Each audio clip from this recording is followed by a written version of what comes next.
The 1970s should have been a golden age for British sports cars. Britain had a rich tradition of building exciting machines that combined style, performance, and driving pleasure. Around the world, names like Triumph, MG, Lotus, Jaguar, and TVR were respected by enthusiasts who believed British sports cars offered something special that foreign rivals simply could not match. The talent was certainly there. British engineers continued creating innovative designs.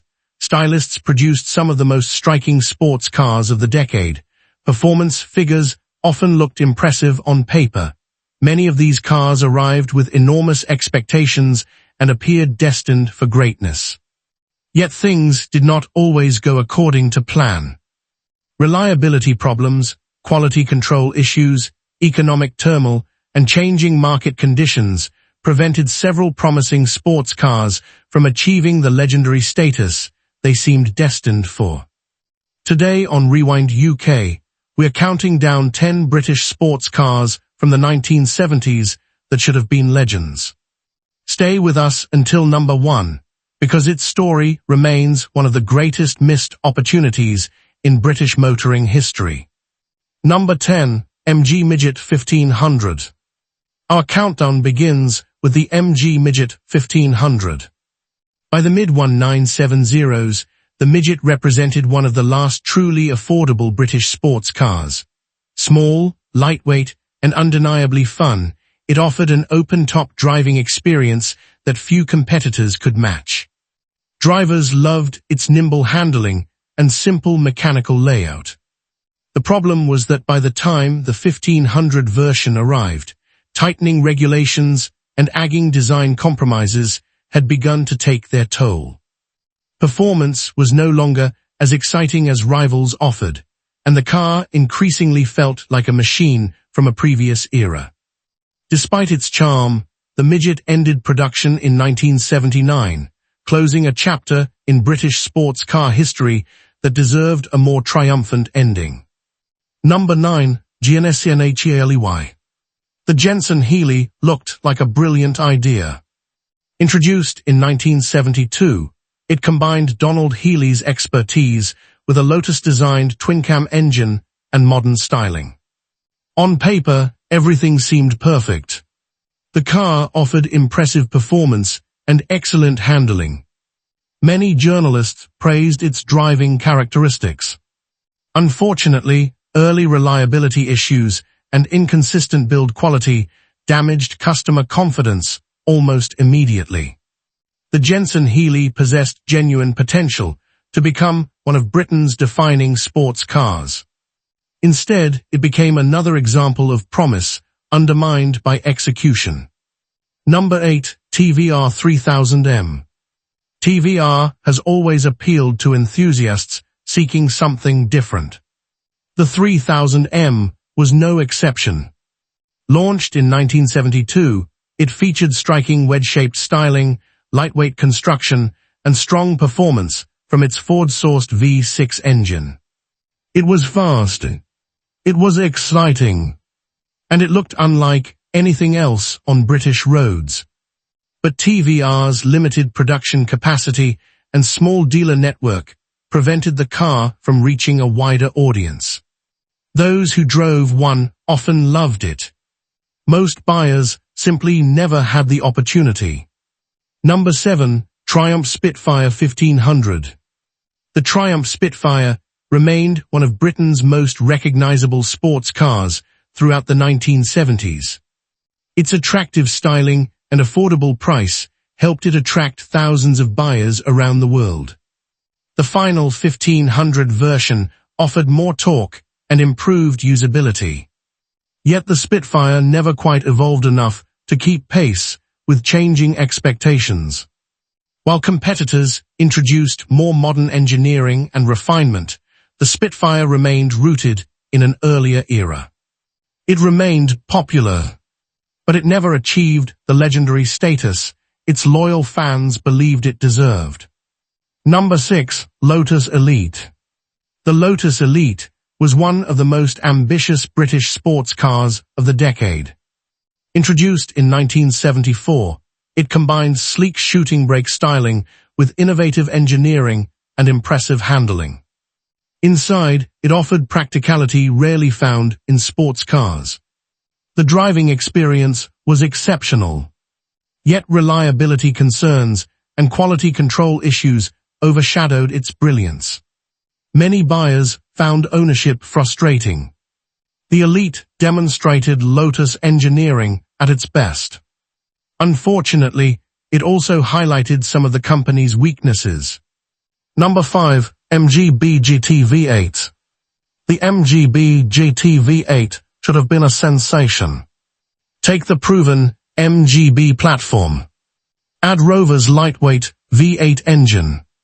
The result was a fast and refined grand touring sports car. Performance was excellent. The soundtrack was unforgettable. And yet the car never achieved the commercial success it deserved.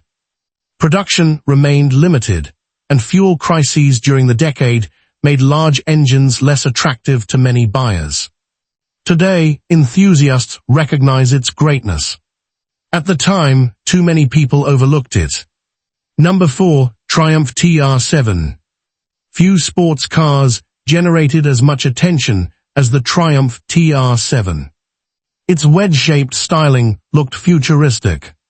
Triumph boldly described it as the shape of things to come. Initially, buyers were intrigued. Unfortunately, reliability issues and inconsistent build quality quickly damaged its reputation. The performance also failed to match its dramatic appearance. Ironically, later versions showed how capable the TR7 could be. But by then, much of the damage had already been done. Number 3. Lotus Esprit. The Lotus Esprit remains one of the most famous British sports cars ever built. Introduced in 1976, it featured stunning Giorgetto Giugiaro styling that looked more like a spaceship than a road car. The handling was extraordinary. The appearance was unforgettable. Yet early reliability concerns prevented the Esprit from immediately reaching its full potential. Over time, the Esprit would become a respected icon. But during its early years, many buyers found ownership more challenging than they expected. Number 2. Jaguar XJS. Replacing the legendary E-Type was never going to be easy. When Jaguar launched the XJS in 1975, expectations were enormous. The car offered luxury, refinement, and impressive high-speed performance. Its V12 engine delivered effortless power. Yet many enthusiasts struggled to accept its styling. Reliability concerns and high running costs further complicated matters. Today, the XJS enjoys far greater appreciation than it received when new.